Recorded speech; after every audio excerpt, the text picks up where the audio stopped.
Welcome to the Learning Pines YouTube. We hope this video helps. You start by making one account the organizer. That account needs a payment method and two-factor authentication turned on. Once done, check that every person has their own Apple ID and is signed into iCloud on their iPhone. Now open Settings, tap your name, and choose Set up Family Sharing. Follow the on-screen prompts to invite members, use messages, or enter their Apple ID.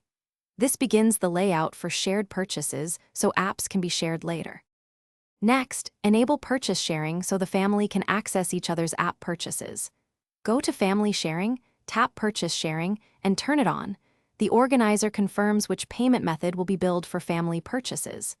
Make sure invited members accept the invitation on their iPhone, otherwise sharing won't activate.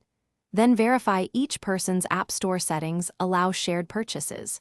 Once members accept and settings sync, apps eligible for share. To get a shared app, open the App Store, tap your profile, choose Purchased, and select the family member who bought the app, then download. If an app is missing, remember some apps or in-app purchases aren't eligible for sharing because of developer restrictions. Check those details.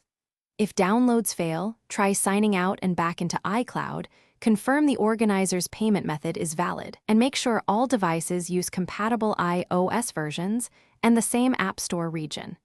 That usually fixes most issues. Thanks for watching. Consider subscribing if we helped you.